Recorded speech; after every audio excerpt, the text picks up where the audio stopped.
Saya dari awal sudah menyatakan banyak tulisan saya tentang tidak persetujuan saya untuk pembangunan kereta cepat karena terlalu mahal. Kemudian juga yang mau naik siapa? Karena kosnya pasti mahal kecuali nanti disubsidi. Yang itu menyalahi Perpres 107 waktu itu. Nah, lalu saya terus media mengikuti saya dan seterusnya. Lalu saya dipanggil Pak Presiden 16 Mei 2016. Saya tanya pada Pak Presiden, sebetulnya ini ide siapa sih? Kok seperti ini? Jawaban Pak Presiden, itu ide saya, Mas. Karena untuk menjadi bangsa yang besar, kita harus mempunyai teknologi tinggi. Dan saya memilih kereta cepat karena dibantu Cina, itu waktu saya diajak naik kereta oleh Xi Jinping, ini enak sekali dan Cina mau bantu. Saya bilang, oke Pak, tetapi kosnya mahal sekali. Enggak, tenang saja. Tidak apa-apa, bisa kita biayai. Ya sudah, saya sudah sampaikan kemungkinan-kemungkinan yang sekarang terjadi. Jadi kalau sekarang berkomentar lagi, ya saya sudah sampaikan langsung pada Pak Presiden dan ini sekarang terjadi. Nah ini belum apa-apa. Yang nanti saya khawatirkan, ketika operation maintenance kereta ini sudah jadi, itu juga sangat tinggi. Lalu yang mau naik siapa? Karena jurusannya hanya dari Halim sampai Padalarang, tidak lagi sampai Bandung. Tidak berhenti di Kerawang, tidak berhenti di Walini.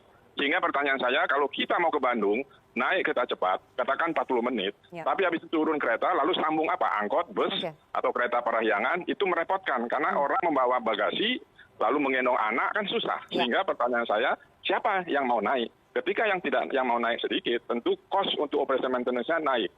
Lalu kapan kembalinya itu bisa dihitung, ada hitung-hitungannya. Karena saya punya proposal yang dibuat oleh Jepang dan proposal yang dibuat oleh Cina. Tapi Pak Agus sekali lagi, apakah kemudian ini menunjukkan meskipun Anda dan mungkin para pengamat yang lainnya sudah pernah mengingatkan Presiden, ini menunjukkan bahwa ada skema perencanaan yang salah ya? Bukan yang salah setelah berjalan, dari dulu juga salah. Makanya saya bilang kan terlalu mahal. Karena saya sudah pastikan, saya sampaikan pada Pak Presiden, pasti akan ada hal-hal yang membuat Pak Presiden repot. Nah sekarang ini yang terjadi.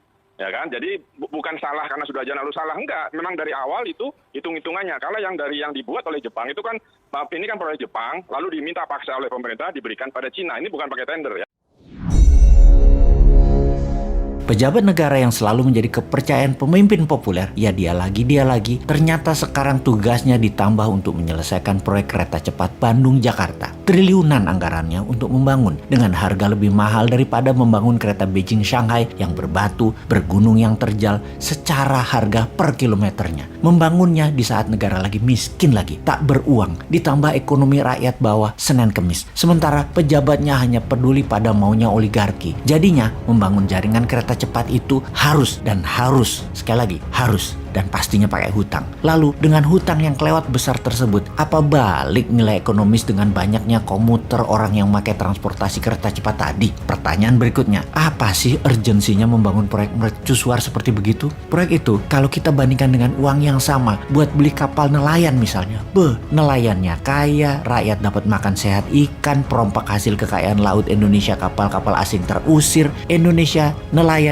pasti lebih makmur. Kalau uang yang sama dibikin proyek oleochemical, turunannya kelapa sawit, ada lebih 50 produk dasar agar Indonesia tidak import, dan ini membantu devisa negara. Kalau uang yang sama untuk membangun smelter nikel milik sendiri, tidak ada asingnya, smelter koper, smelter bauksit, smelter ferro, maka industri mineral Indonesia menguasai dunia dan menjadi pahlawan devisa. Hal ini semua yang dinamakan best value of money. Dengan uang yang sama, apa impact yang didapat dan keuntungan mana yang terbesar didapat? Multiplier efek yang ditimbulkan, dan produk tadi harus menjadi efek gentar negara. Kayaknya nggak ada pejabat negara yang menghitung cost accounting berdasarkan best value of money. Lah pejabatnya begitu duduk lupa fungsinya. Yang ingat gimana nanti kalau pensiun anak cucuku harus makmur. Jadi proyek apa saja yang penting cepat dan tidak pakai produk dalam negeri. Kalau produk dalam negeri, PPATK bisa cek arus uangnya. Kalau dari luar negeri nggak bisa. Jadi ya mainnya di luar supaya cuannya nggak kelihatan. Berapa yang buat proyek, berapa yang ditilep. Oke deh, begini kita coba ajarin cara bisnis, dagang, dan bernegara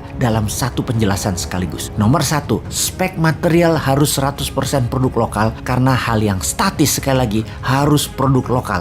Mending Krakatau Steel yang buat relnya karena sisanya seperti bantalan dan jaringan-jaringannya yang statis dan elektrik lokal bisa. Tentunya dengan bimbingan yang memiliki lokomotif penarik gerbongnya. Lalu gerbongnya buatan Madiun PT Inka. Jadi hanya lokomotif dan teknologi teknologi high speed train yang dibutuhkan dari pihak asing yang ternyata tidak lebih 20% nilai proyek. Ingat, filosofinya kereta cepat atau alat transportasi massal adalah memudahkan perpindahan manusia dari tempat tinggalnya ke wilayah produktif lainnya. Dalam jarak Jakarta-Bandung, ada 3 pemberhentian baru. Jangan yang punya oligarki seperti Grup Lipo, Mekarta, Sinarmas pemberhentiannya. Harus lahan baru milik BUMN yang akan dibangun 1 juta tempat tinggal murah, cicilan tanpa bunga yang dibangun low rise apartemen, high rise apartemen, dan land house yang lengkap dengan sekolah, pasar, rumah sakit di setiap wilayah. Murahnya lahan, bangunan murah karena tanpa bunga akan memindahkan 1 juta manusia ke wilayah tempat tinggal baru yang bukan milik oligarki Dracula penyedot hak rakyat dan oligarki perubah peraturan pemerintah sesuai dengan maunya dan keuntungan mereka yang akan meningkatkan keuntungan mereka untuk menjadi sponsor politikus. Profit margin penjualan properti tadi akan menjadi pengurang nilai investasi dan penurun harga ongkos biaya kereta api tadi. Itu baru namanya game changing. Wis, ngono wae sarannya. Semoga didengar oleh orang yang peduli di atas sana kalau masih punya tempat di pikirannya untuk memikirkan rakyat dengan ilmu lain.